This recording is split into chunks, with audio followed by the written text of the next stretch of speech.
Good morning, and or whatever time of day it is that you're viewing this.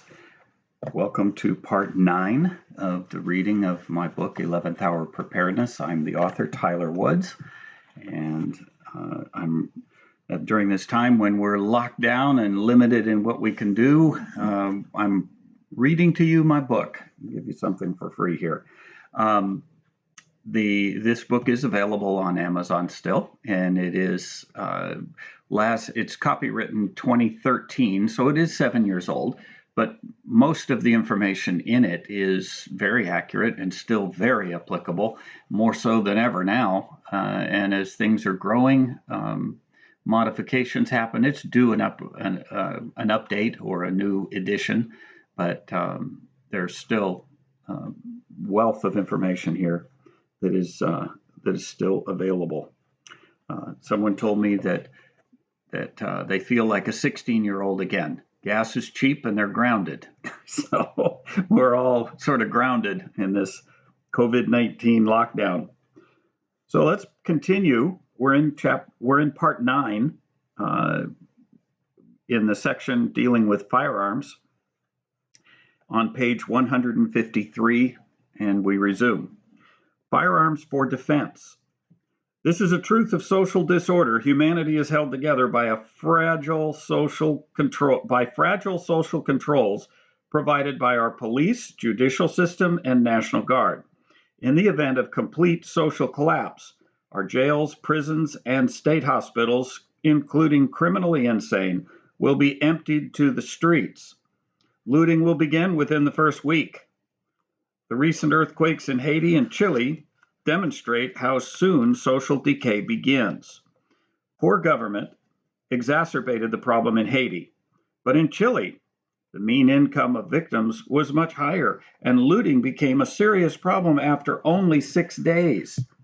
Pictures displayed well-dressed people with armloads of supplies taken from stores. For the most part, food and water were the first items taken.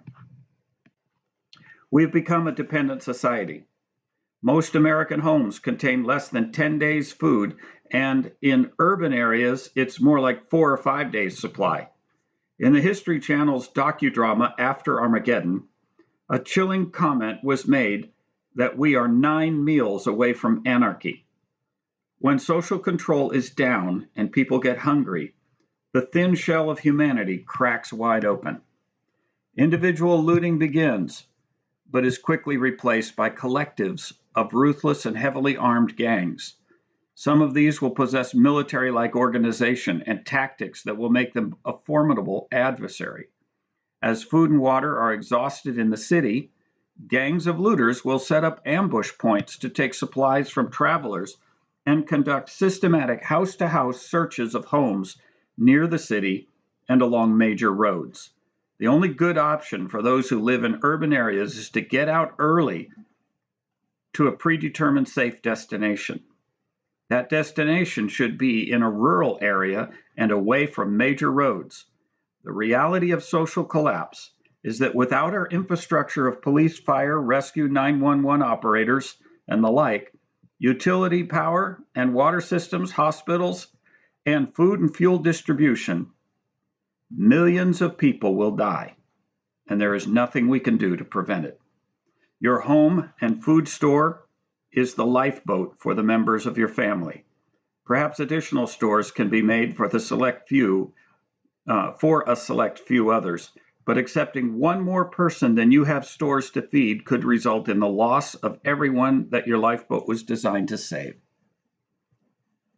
These statistics, I might add, are so valid, and they're so real. This isn't conjecture. This isn't assumption.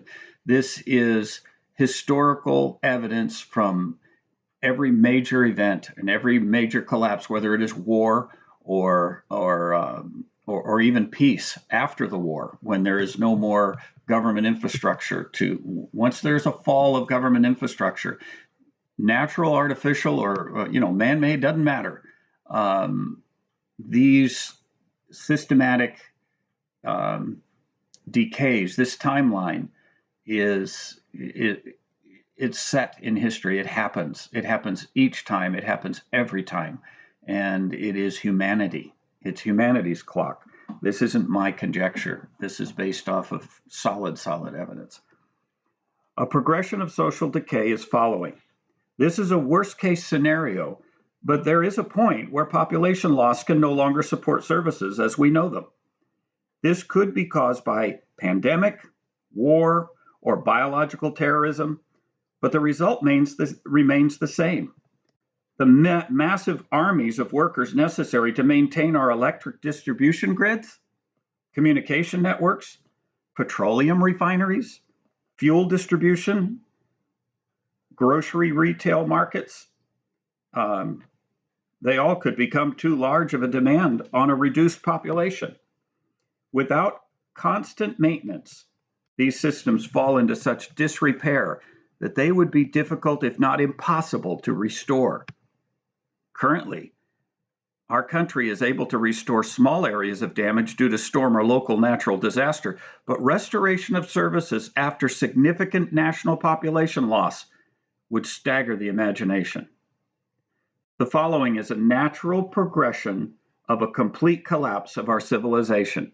This is a worst case scenario, and we all pray it never happens. But this is what would happen. This is what has happened. And it's a documentation of what would be expected. Day 1 to 5. Everything is pretty quiet after the news of the calamity. Most people stay home as neighbors talk in an atmosphere of disbelief, waiting for the government to come to the rescue. Grocery stores were emptied after the first day, and fuel stations were sold out after the second day.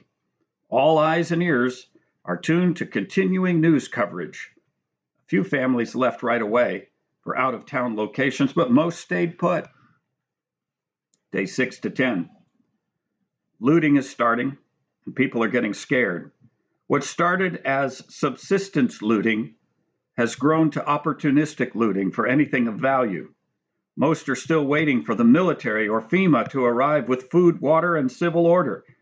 Many now try to leave the city, but learn that major roads are blocked by abandoned cars. Gridlock traffic resulted from accidents, and cars that eventually ran out of fuel formed an impasse. After 10 days without power, sewers have backed up, and city water systems begin to drain. TV and radio stations go offline. Looting becomes systematic and organized by well-armed gangs. Desperation is widespread and turning to panic. All travel is dangerous.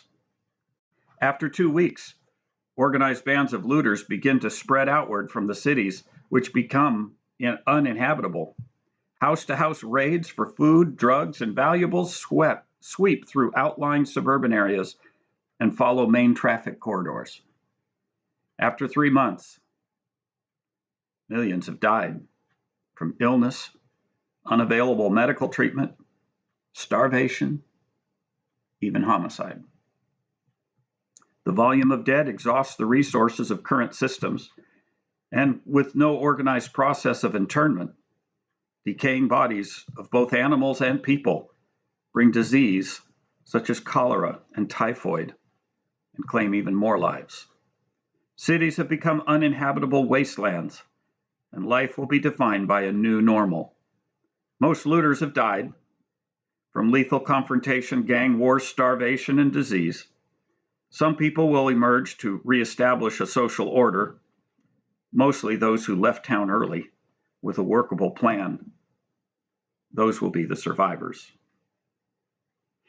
Detroit, Michigan is a sobering example of the result of economic failure.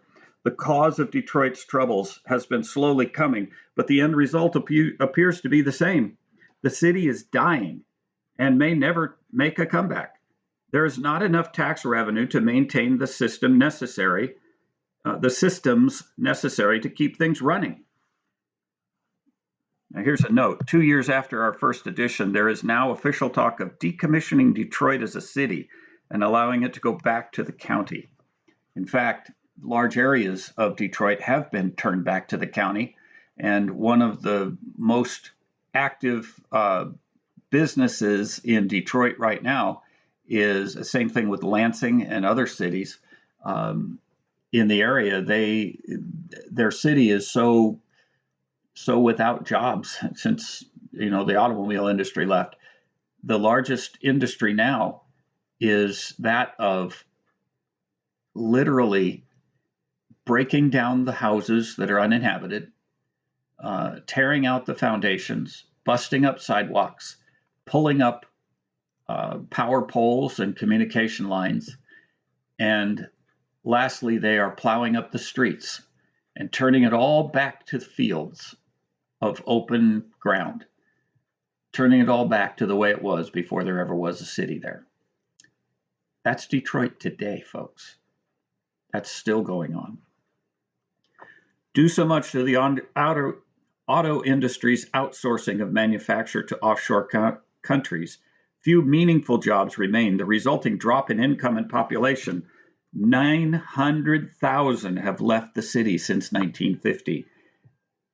And it has caused a steady decline in the average price of homes. In 2003, the average price of a home in Detroit was $98,000. By March of 2009, that average fell to $13,600. And today, the price of a home in Detroit, Michigan is as low as $7,000. If similar financial collapse were to affect the country at large and global conditions,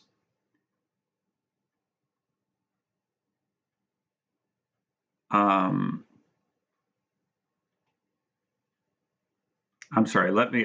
was missing a comma in there. We found an editing error. If similar financial collapse were to affect the country at large and global conditions withheld assistance from our allies, America could quickly go the way of Detroit. When presented with hunger and desperation, humans will progress through 4 normal stages to gain the things we need. This is everybody. You, your family, your children, your pastor, your Sunday school teacher. Humans will go through all 4 of these stages to gain the things we need.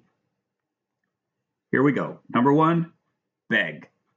We will ask those we meet to share with us what they have in the hope that they take pity on us and share from their resources. Barter. Number 2. When begging fails, we will trade what we have for what we need. From valuables to services, anything goes.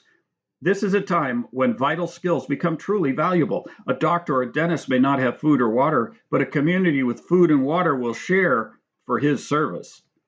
Gas welding and blacksmith skills, auto and small engine repair, amateur radio operation, tactical security services are but a few of the essential trades that will be of value. Third level, we'll steal. If we cannot reason with those we feel have what we need, we will resort to stealing what we believe we need to survive. Scavenging and resource acquisition are just other words for looting and stealing. What we would not consider under normal conditions will become a new normal to stay alive. Earthquake victims in Haiti and Chile were not widely condemned when they looted stores for food and water during the time of need. They were driven by desperation to take extreme measures in order to stay alive. Finally, the final step, we'll kill. When all else fails, we will ultimately kill for what we need. It would probably come first as a result of a theft gone badly, but in time, even killing will become easier as a survival tool. Trust will be out the window, and every stranger will have to be suspect. Now, we might say, I would never take a life. I would sooner starve to death. But I ask you, what if your child were starving to death? What if your wife and children were dying of thirst and starvation, and you knew that there was somebody that had food and water and would not share and were mean about it? What would it take you to push you over that edge to take up arms and go take what you knew your family needed to stay alive? Could you bear the death of your own family's starvation? It's a horrible way to go.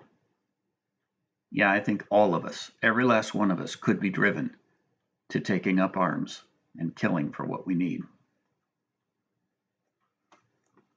4 new principles will have to be accepted in a new world system following a complete collapse. 1, life will not return to the old normal. 2, many people, probably millions, are going to die and nothing can stop it. Pitiful people in desperate condition may have to be turned away because there isn't enough to share with them and continue living yourself. Number 3, ruthless people will band together to survive by acts of atrocity. And number 4, it may become necessary to take human life to protect yourself and your family. I've not mentioned anything about personal firearms yet. That's because the best way to practice self-defense is to not have to use any.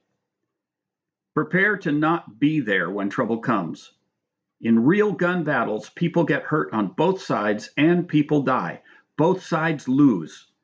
No matter how well you are protected, armed, and organized, a lucky shot can find its mark.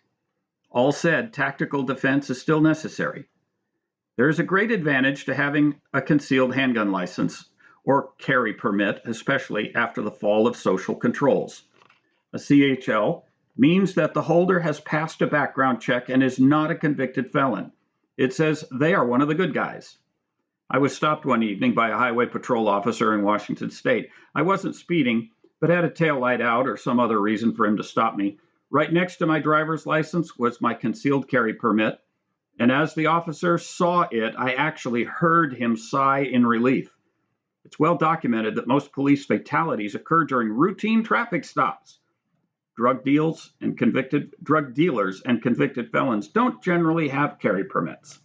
In a world turned ugly, you need every means possible to identify yourself as one of the good guys. A tactical firearms course is highly recommended. Owning a gun and knowing how to use it are 2 very different things. Thankfully, God has designed us for peace, and taking the life of another human being is something most of us are not ready to do. However, it is exactly what must be prepared for by those who intend to win this ultimate challenge. Those who cannot will become victims. When desperate times come, no stranger can be trusted, and a plan for potential lethal response to all contacts is wise.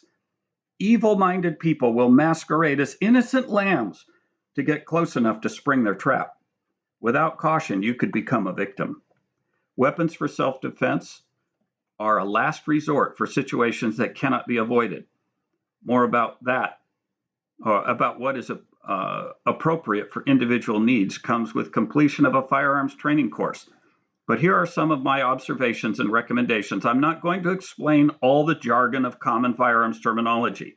That may be learned in a firearms training course. Purchasing a weapon without proper training may only provide additional weapons and ammunition for an assailant. Those with disciplined training become the winners. Enough gun. Handguns. Polar bears have been killed with 22 long rifle bullets, but I wouldn't bet my life on it. Enough mass and power are needed to quickly disable a threat. I personally favor a .45 ACP for its ability to quickly disable. The most common self-defense caliber, arguably, is the 9mm due to increased firepower, that's capacity, and adequate power for most situations.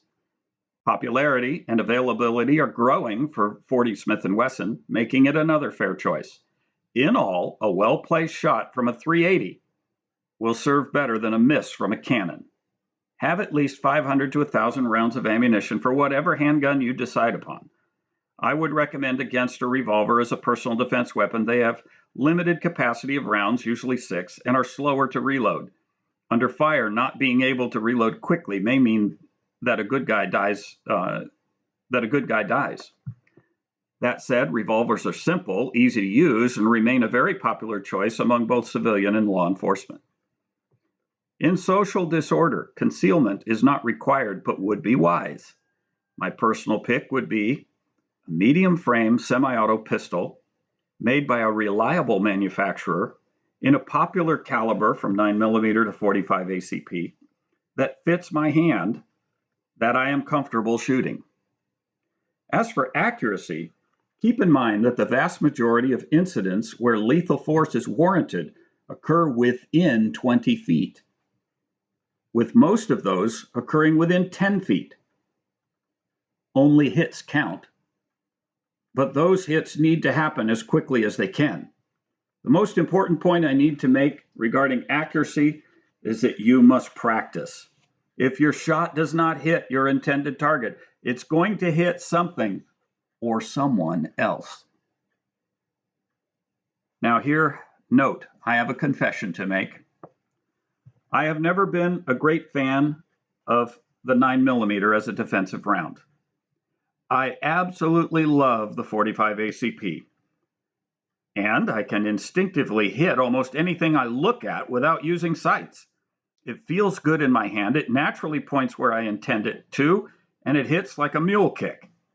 That said, I must now retract my previous recommendations and confess that I have come to a new understanding when it comes to a best handgun caliber for personal defense as compared to a favorite gun. We'll pause here to allow for the groans of anguish from like-minded fans of the fat little cartridge. My favorite gun will remain the 45 ACP. I still love it for all the same reasons. I believe it outperforms the 9mm when it comes to single-shot drops of bad guys. But that's the problem. When it comes to practical use of a sidearm, its primary use is to occupy a bad guy while you reach for your rifle. I must also confess that a bad guy is not going to duck any different to shots fired from a 9mm than he will from a 45 ACP. That being the case, there is significant advantage then for an 18-round capacity 9mm over an 8 to 10-round capacity 45 ACP. I must now confess my best handgun has to be the 9mm, while keeping the 45 ACP as my favorite handgun. Long guns. The purpose of a handgun is to keep an assailant busy while you get to your long gun. Long guns for defense come in two types: shotguns and rifles. There is no more intimidating sight than the barrel of a 12-gauge shotgun pointed in your general direction. Most police and military shotguns are 12-gauge pump action with improved cylinder bore and extended tube magazines. My choice of loads is 2 3/4 inch. Let me back up. My choice of loads is 2 3/4 inch number 4 buckshot. It carries 27 pellets that are nearly 1/4 inch diameter for a devastating effect. Works for me. The problem comes in carrying enough ammunition. Shotgun shells are bulky and heavy. Mike Arnold of Staying Alive Incorporated has a saying: there are only 2 times when having too much ammo is a problem: when you fall into water or when you're on fire. When it comes to tactical rifles, there are 2 or 3 at the top of the list. The most widely sought weapon system today is arguably the AR-15. It isn't cheap, but it does the job well and maintains practical accuracy and firepower beyond 300 yards. The ammunition is light enough to carry a good quantity. Another popular weapon system is the AK-47. It offers a larger caliber and has a cost advantage of availability of cheap ammunition. The rifle is well built, very tolerant of dirty field conditions, and ultimately reliable. The weak point is its effective range. Beyond 150 yards, the 7x39 cartridge loses steam and heads for the dirt fast. Most defensive encounters would be inside 100 yards, and the AK-47 or less expensive SKS offer adequate accuracy for home defense. There are 3 requirements that determine the choice of a home defense long gun. Number 1, firepower. High capacity is a must.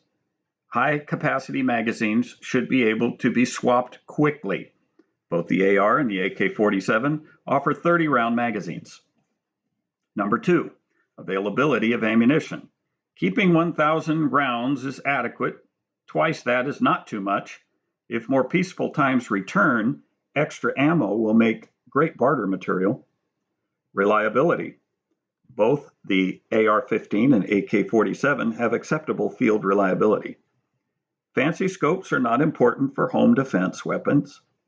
If a scope must be used, make sure it is a low power scope, 1.5 to 3 power, to prevent tunnel vision that will limit seeing threats other than the initial target. Always have manual sights ready in case of optic failure. Whatever weapon system is chosen, learn it inside and out. I have a spare parts kit to replace common wear parts. This should include extra bolts, extractors, firing pins, and seals. A weapon is practically worthless if it doesn't go bang when the trigger is pulled. Every person in the home should know how to use it, clean it, service it, and that should apply to every firearm available. In a family, everyone has to cover each other's back. Even 8 and 10-year-olds can learn how to take down, clean, and repair an AR-15, and their keen eyes will make them a better shot than many of us could hope to be. My teenage daughter is an excellent shot and can cover my back anytime. There's a reason the military likes the lightning reflexes and sharp eyes of young soldiers. Cleaning and spare parts. Ownership requires learning how to care for firearms and keeping them in working order. The loudest sound you will ever hear in a gunfight is click, from Mike Arnold. A family could go hungry because a missed shot just scared the game away, or you could lose your life because the one shot you had never left the barrel. Keeping weapons clean and in good working order is important. This is one reason that I like the AR-15 weapon system. They are easy to field strip and clean. Standard field stripping and cleaning takes the weapon down to component parts for cleaning and examination for wear. Become familiar with every weapon in your arsenal. Be able to clean it, know the functions of each piece, and be able to replace common wear parts. There are spare part kits available for tactical rifles, such as the AR-15, and one should be on hand for each weapon you own. You should have a good cleaning kit with an ample supply of extra brushes, pads, solvents, cleaners, and lubricants, designed for weapons care. There won't be any sporting goods stores open when they are needed. Gun control. Currently, there is a move by the current administration to severely limit the possession and access to guns by citizens of the United States. Fortunately, we are past that administration. Legally drafted legislation that normally takes months to craft were presented within days of the tragic incident in Newton, Connecticut. We are supposed to believe that this draconian action is in response to our need to protect children and not a previous agenda by those looking for an emotional excuse to launch it. In the end, our children will remain in zones where the only weapons will be in the hands of evil perpetrators of horrible crimes. I believe the agenda will pass with some levels of gun restrictions that will severely limit the ability of citizens to protect themselves. The purpose of the Second Amendment of our Constitution was put in place to maintain the right as citizens to protect ourselves from tyranny. There was no intention of recreational use, and when penned, it put the armament of civilians on a par with the military. Removing effective means of self-protection from law-abiding citizens will do nothing to protect our children, but will remove the single obstacle to tyranny that limits bad government. As for suggested response to coming legislation, I cannot promote the violation of any laws. I can protest that the Bill of Rights was not written to grant those rights, but was penned to declare rights that are inalienable. Rights cannot be taken away. They have to be surrendered. If asked to surrender certain items said, to then be declared unlawful to possess, I will leave you to answer from the clean conscience of an American citizen. I will certainly afford myself legal weaponry necessary to protect myself and my family from those who would do harm. Here's a quote from Judge Andrew Napolitano. I may have pronounced his name poorly. The Second Amendment is not the right to shoot at a deer. The right to shoot at the government, the Second Amendment is not the right to shoot at a deer. It's the right to shoot at the government if it is taken over by tyrants. Tactical enhancements. Defending your castle will need to be a full-time job. It is more than can be done by yourself, and a good reason to associate with several like-minded families. A group of families can post 24-hour guard and man forward observation sites. If there is a large group of armed looters working your way, every bit of preparation time is to your advantage. FRS and MURS radio help with communication between members. Cell phones will be useless by that time. Night vision equipment is expensive, but worth its weight in food by the time the power fails. I read some good advice to purchase a removable night vision scope for your home defense tactical weapon. It will serve as a surveillance device and tactical scope. Electronics fail, but until they do, they can be useful. They can be a useful driveway alert device, and motion detectors work when they are battery powered. Don't let technology get you tangled up. Tripwires with rattle cans are a great perimeter alert device. Outthinking your adversary is the key to winning. What can be done now is to create vantage points to keep watch over your property and remove natural blinds that might offer cover to the bad guys. Build flower bed mounds to present a barrier, natural cover, for your home. Our forefathers lived in substantial homes that would protect against wild animals and even bullets. Homes today are so soft a bullet wouldn't be slowed as much as it traveled through several walls. You can prepare by storing several hundred sandbags. They store flat and take up little room. When things get ugly, they will provide good defense for your home after they're filled and stacked. You might stock a few extra rolls of barbed wire to enhance your fence line during the first few days of calamity. Another great editorial note from Pat.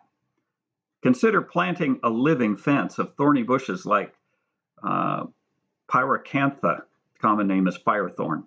It also has edible berries. Acacia, many of the acacias have very sharp thorns. Among the most useful is the catclaw. It has edible and medicinal uses. Trifoliate, orange, common name is flying dragon plant. Plant these closely in double rows to make a very serious natural barrier. And of course, these are all native plants down here in Texas.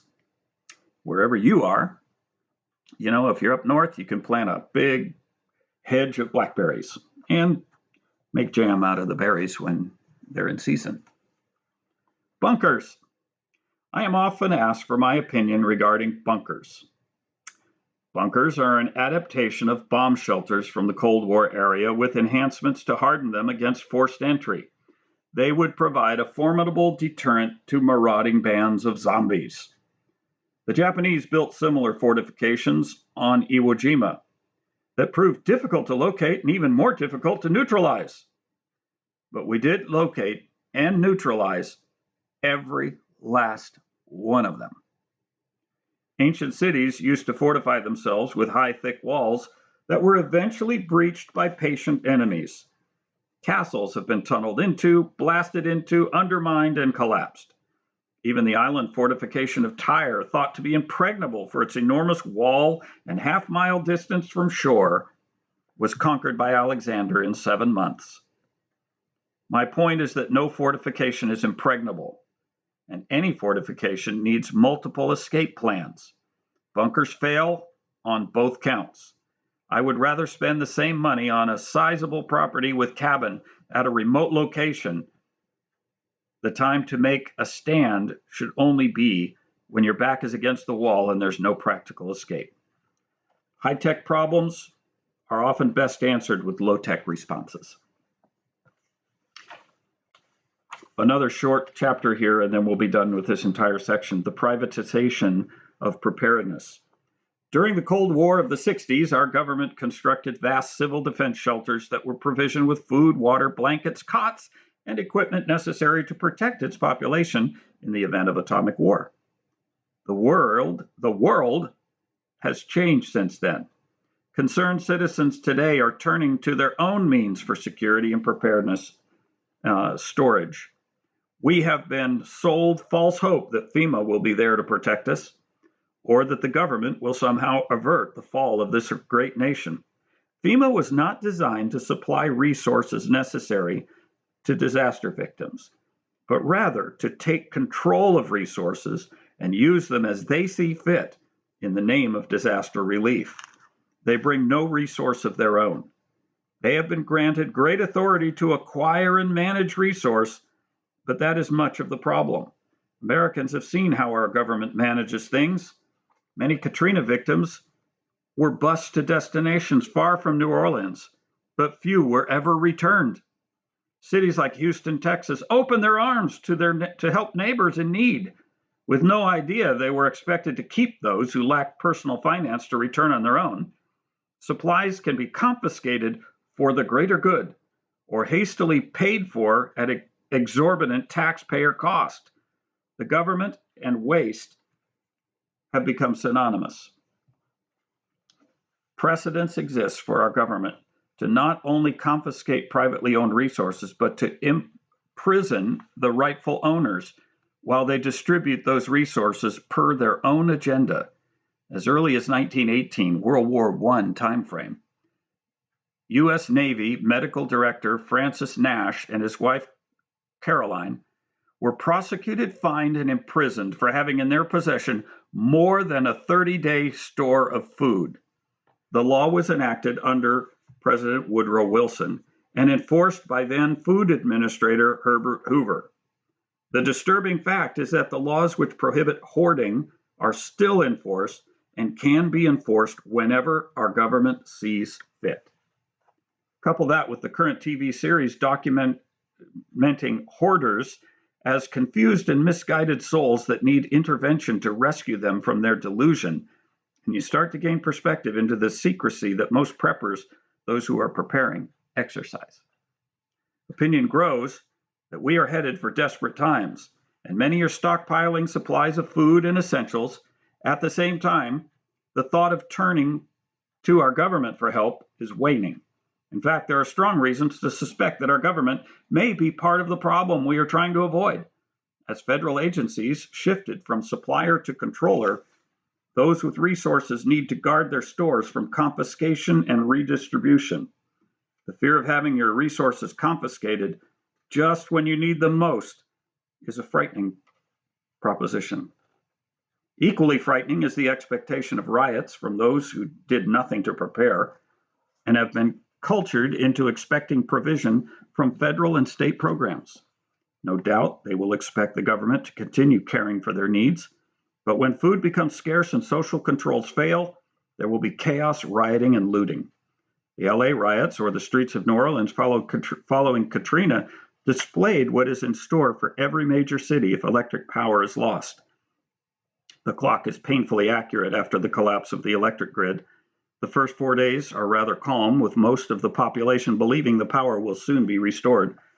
Peaceful looting begins after about 4 days, because most homes in urban areas are then out of food. Looting soon changes from people seeking necessities to more violent and organized sacking of businesses.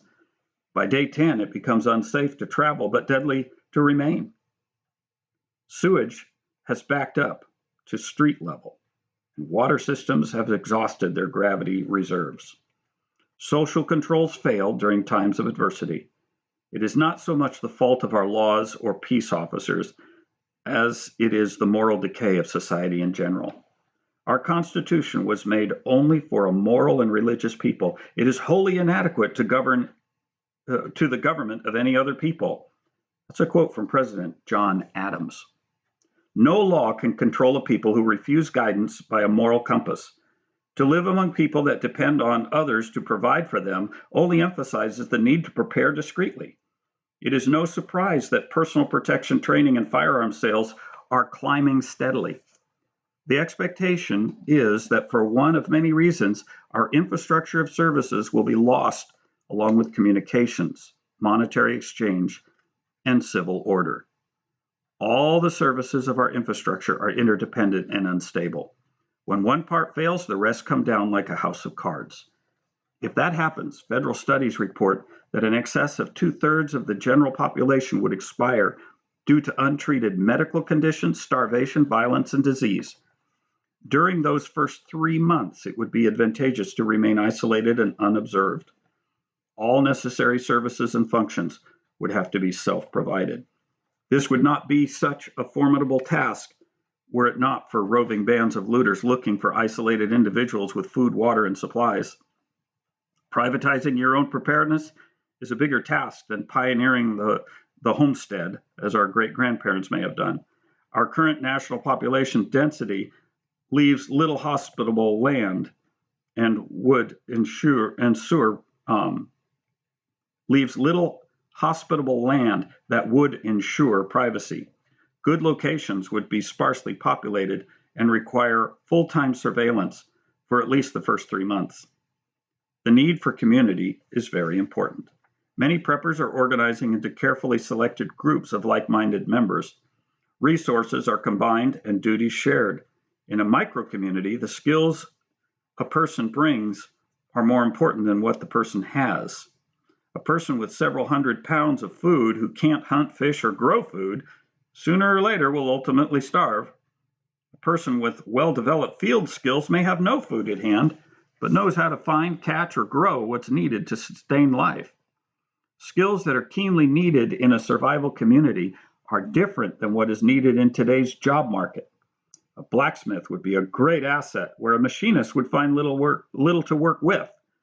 Information technology professionals would be replaced by ham radio operators, and cooking from scratch would be essential. Another essential to a working micro-community is a common core faith. Without faith, there's no purpose beyond survival itself, and the concepts of loyalty and sacrifice remain self-centered.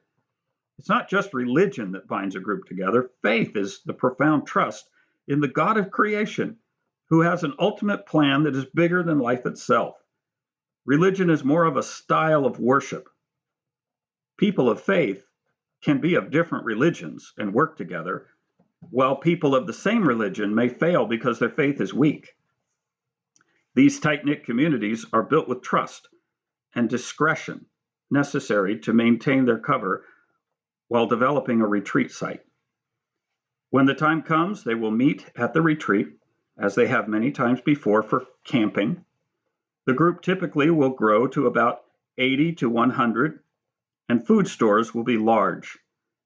Each person will have multiple skills, and leadership is shared by a close working group that is marked by humility, cooperation, and mutual support. It is a very difficult endeavor and easily spoiled if it gets off to a poor start. The one thing that is clear is that the federal government is no way involved. Retreat communities should remain discreet and self-sustaining, but will become a birthplace for a nation that has lost its way. That concludes our reading today, but I will leave you with this last quote. No law can control a people who refuse guidance of a moral compass. And tomorrow, Lord willing, we'll pick up in where we left off. God bless.